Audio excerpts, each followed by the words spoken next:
चंदनपुर कहने को तो एक छोटा सा शांत गांव था, जहाँ की सुबह खेतों की मिट्टी की सौंधी खुशबू से शुरू होती थी। यहाँ के लोग जितने मेहनती थे, उतने ही खाने पीने के शौकीन भी। दिन भर धूप में पसीना बहाने के बाद जब शाम की लाली आसमान पर बिखरती, तो पूरे गांव के कदम अपने आप एक ही दिशा में मुड़ जाते, हरिया के मोमोज के ठेले की तरफ। हरिया एक छोटे से घर में अपने बड़े भाई बनवारी और भाभी चंपा के साथ रहता था। किस्मत ने इस परिवार को खुशियों के साथ साथ एक दर्द भी दिया था। चंपा भाभी की तबीयत हमेशा खराब रहती थी, मानो बिस्तर से उनका पुराना नाता हो। इसी वजह से बड़े भाई बनवारी कभी घर से बाहर नहीं जा पाते थे। वो घर पर ही रहकर अपनी पत्नी की तीमारदारी करते और साथ ही साथ अपने छोटे भाई के लिए जादुई मोमोज और उनके खास मसाले तैयार करते। जब मोमोज तैयार हो जाते, तो हरिया उन्हें ठेले पर लाद कर गाँव के छोर पर अपनी दुकान सजा लेता। शाम ढलते ही ठेले पर भीड़ जुटने लगती। तभी गांव के दो नियमित ग्राहक वहां पहुंचे। एक थी सरला भाभी और दूसरा था सलीम। देख हरिया, मैं तेरी दुकान पर रोज आती हूँ, रोज खाती हूँ, पर तू बड़ा मतलबी है रे। क्या तू मुझे इन मोमोज की रेसिपी और इनके जादुई मसाले का राज नहीं बता सकता? बता दे, किसी को नहीं कहूँगी। हरिया मुस्कुराते हुए स्टीमर से गर्मा गर्म मोमोज निकालने लगा। भाभी जी, आप भी रोज एक ही सवाल लेकर बैठ जाती हैं। कितनी बार कहा कि मुझे कुछ नहीं पता। मैं तो बस यहाँ ठेला लगाता हूँ और बेचता हूँ। जो कुछ भी जादू है वो मेरे बनवारी भैया के हाथों में है, वो किसी को नहीं बताते। तभी पास खड़ा सलीम अपनी उंगलियां चाटते हुए बीच में बोल पड़ा। उसकी आवाज में हल्की सी कड़वाहट साफ झलक रही थी। पर तू कब तक दूसरों के भरोसे जिएगा हरिया? देख, मेरी बात मान। मेरा भी एक बड़ा भाई था, पर उसने वक्त आने पर मुझे ऐसा धोखा दिया कि मैं कहीं का नहीं रहा। तुझे क्या लगता है तेरा भाई जिंदगी भर तेरे लिए कमाता रहेगा? एक दिन वो तुझे... सलीम अपनी बात पूरी भी नहीं कर पाया था कि हरिया की आंखों में गुस्सा उतर आया।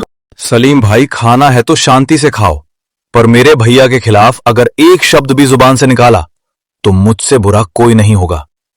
मैं अपने भैया के बारे में कुछ नहीं सुन सकता। सलीम ने माहौल बिगड़ता देखा तो तुरंत अपनी बात बदल दी। अरे अरे, गुस्सा मत कर छोटे, मैं तो बस ऐसे ही कह रहा था।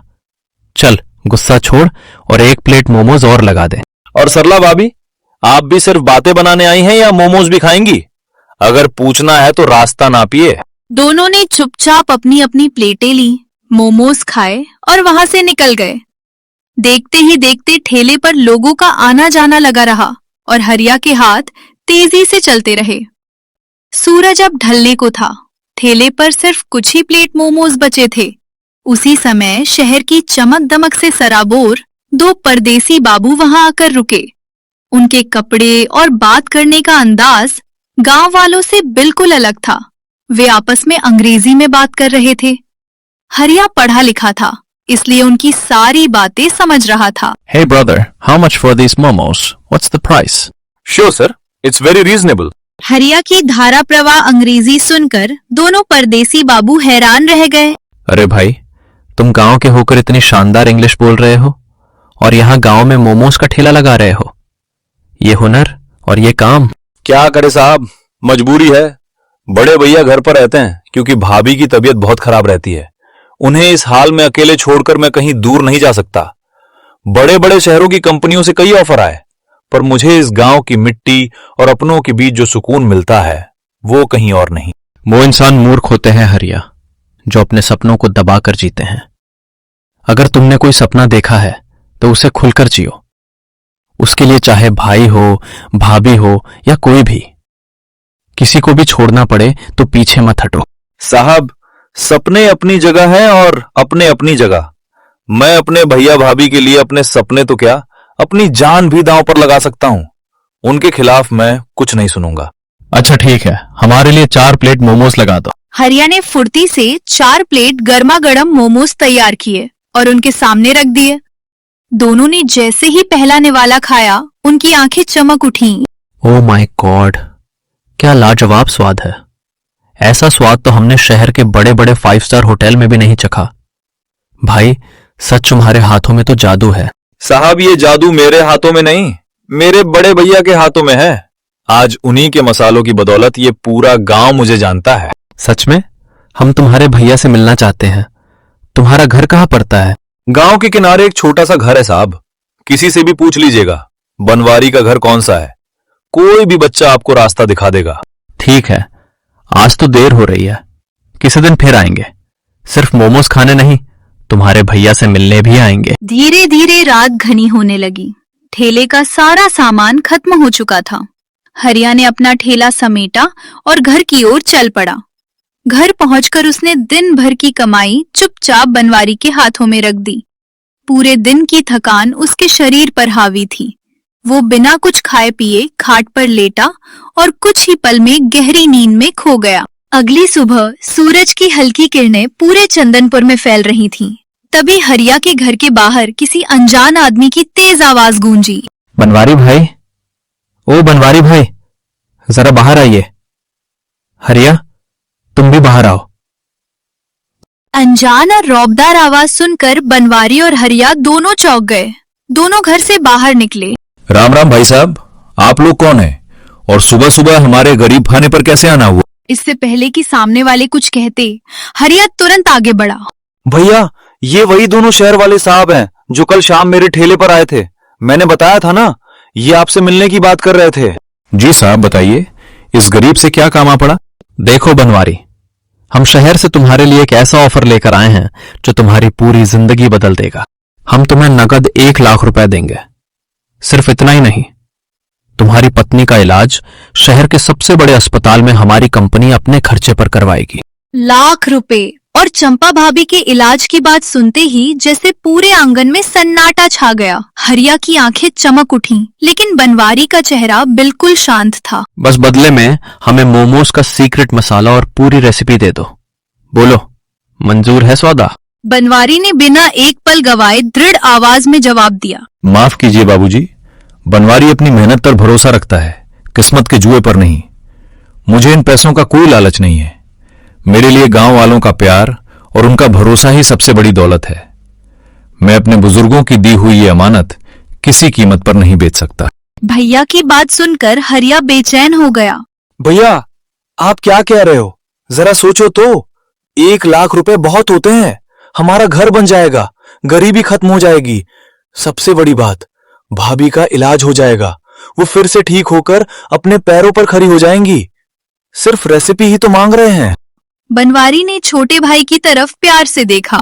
छोटे, तू अभी बच्चा है, दुनिया की चालाकी नहीं समझता। आज अगर मैंने पैसों के लालच में अपनी रेसिपी बेच दी तो यही लोग इसे बड़े बड़े होटलों में बेचेंगे।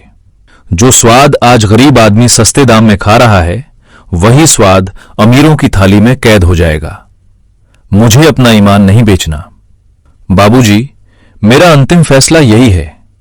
मैं आपको अपने मसाले का राज नहीं बता सकता। दोनों शहर वाले गुस्से में वहां से चले गए, लेकिन जाते जाते उनकी निगाहें साफ बता रही थी कि बात यहीं खत्म नहीं हुई है।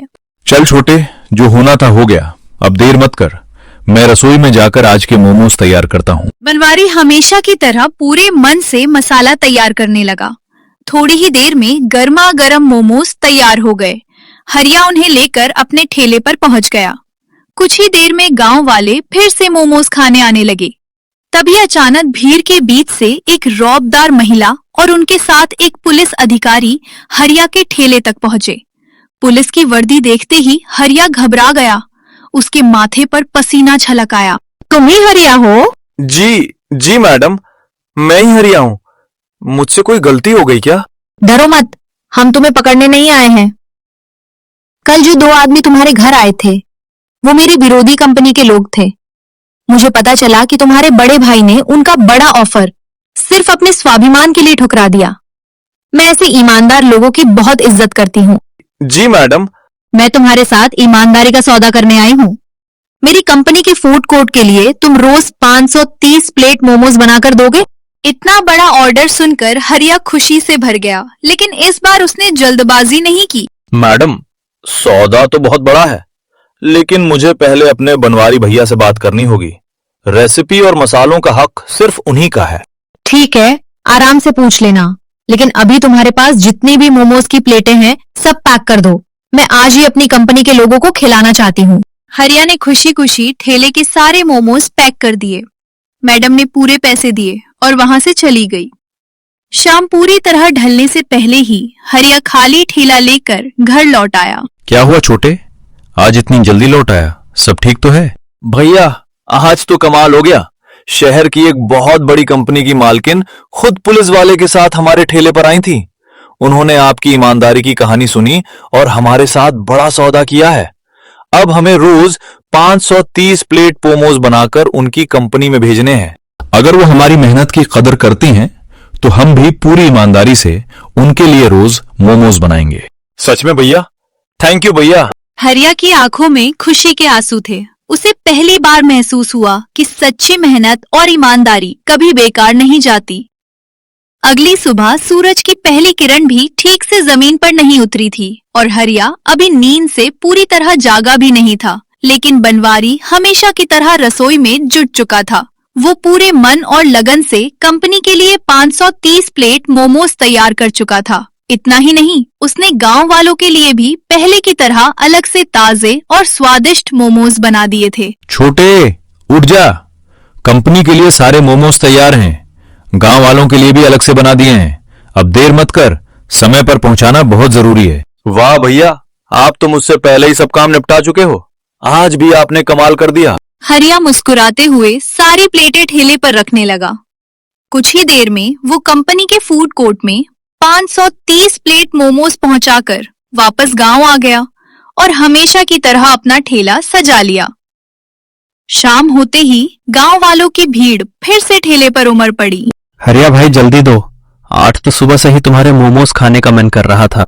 अरे काका, सबको मिलेगा, बस थोड़ा धैर्य रखिए। उसी समय वही दोनों शहर वाले परदेसी बाबू एक बार फिर हरिया के ठेले पर पहुंचे।